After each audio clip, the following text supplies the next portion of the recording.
নমস্কার বন্ধুরা, তৃপ্তির রান্নাঘরে আপনাদের সবাইকে স্বাগত। আমার ভিডিওটি যে যেখান থেকে দেখছেন আশা করি সবাই খুব ভালো আছেন।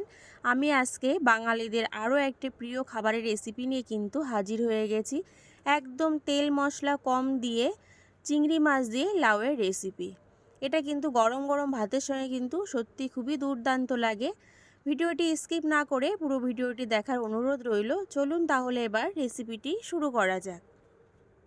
গ্যাস অন করে কড়াই বসিয়ে দিয়েছি। এবার এর মধ্যে দিয়ে দেব পরিমাণ মতন সর্ষের তেল।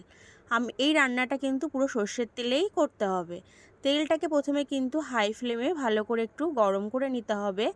গরম হয়ে গেলে এর ভিতর দিয়ে দিতে হবে চিংড়ি মাছ। যে চিংড়ি মাছগুলোকে আগে থেকে আমি ভালো করে খোসা ছাড়িয়ে ভালো করে ধুয়ে পরিষ্কার করে নিয়ে এসেছি, সেই চিংড়ি মাছ। আর সব কিন্তু খোসা বাদ দিইনি, কিছু অংশ বাদ দিয়ে লেজের কাছে একটুখানি খোসা আমি রেখে দিয়েছি দেখতে সুন্দর লাগার জন্য। এর মধ্যে দিয়ে দিলাম ছোটো চামচের 1 চামচ লবণ, আর দিয়ে দেবো একদম ছোটো চামচের 1/2 চামচ হলুদ গুঁড়ো। এবার লবণ আর হলুদটা দিয়ে চিংড়ি মাছগুলোকে ভেজে নেব। চিংড়ি মাছগুলোকে কিন্তু খুব বেশি করে ভাজবো না। চিংড়ি মাছ কিন্তু বেশি ভাজলে শক্ত হয়ে যায়, তখন এটা খেতে ভালো লাগে না। তাই চিংড়ি মাছগুলোকে একদম হালকা করে কিন্তু ভেজে নিতে হবে। চিংড়ি মাছগুলো আমার ভাজা হয়ে গেছে। এবার ভালো করে তেলটা ছেঁকে তুলে নিতে হবে একটা পাত্রে। আপনারা দেখেই বুঝতে পারছেন চিংড়ি মাছটাকে কিন্তু ঠিক এরকম পর্যায়ে ভাজতে হবে। এর থেকে কিন্তু বেশি লাল লাল করে কিন্তু ভেজে নেওয়া যাবে না। ওই তেলের ভিতরে দিয়ে দেবো একটা তেজপাতা, একটা শুকনো লঙ্কা 2 খণ্ড করে নিয়েছি, আর গোটা জিরে। এবার ফোড়নটাকে নাড়াচাড়া করে হালকা সোনালি কালার করে নেব। ফোড়নটা যখন একটা সুন্দর গন্ধ বেরোবে, ফোড়নটা থেকে লঙ্কাটা একটু কালচে কালচে হয়ে আসবে, তখন আমি এর মধ্যে দিয়ে দেব কেটে রাখা লাউগুলো। লাউগুলো আমি বেশ একটু ছোট ছোট টুকরো করে নিয়েছি, খুব কিন্তু বেশি বড় করিনি।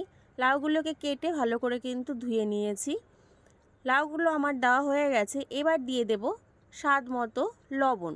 লবণটা কিন্তু যে যার স্বাদ অনুযায়ী কিন্তু ব্যবহার করতে হবে।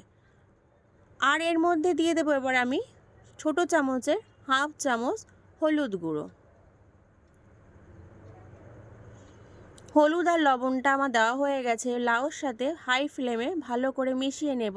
2 মিনিটের মতো রান্না করে নিলেই হবে। লাউটা যত কচি হবে ততই কিন্তু খুব তাড়াতাড়ি এটা একদম সিদ্ধ হয়ে যায়, বেশি সময় কিন্তু লাগে না রান্না করতে। এবার আমি এটাকে একদম লো ফ্লেমে ঢেকে দিয়ে 5 থেকে 6 মিনিট রান্না করে নেব। অবশ্যই কিন্তু এটাকে লো ফ্লেমে রান্না করে নিতে হবে।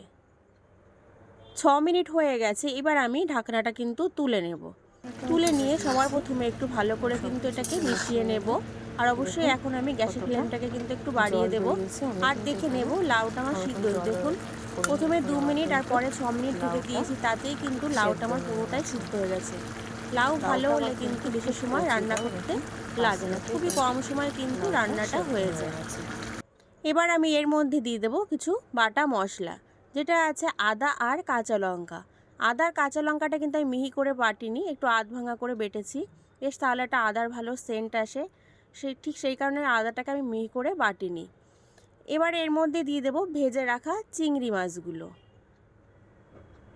ভেজে রাখা চিংড়ি মাছগুলো আমার দেওয়া হয়ে গেছে। এবার সব কিছু ভালো করে মিশিয়ে নেব আমি 1 মিনিটের মতন। আপনারা চাইলে কিন্তু তেলের মধ্যেও আদা কাঁচা লঙ্কাটা দিতে পারেন, কিন্তু এরকম ফুটে উঠলে আদা কাঁচা লঙ্কা দিলে আদার খুব সুন্দর একটা গন্ধ বের হয়, খুব ভালো লাগে। সব কিছু আমি ভালো করে মিশিয়ে নিয়ে দিয়ে দিলাম 2টো কাঁচা লঙ্কা। আমি অল্প অল্প করে চিড়ে নিয়েছি। আর দিয়ে দেবো এখানে চিনি।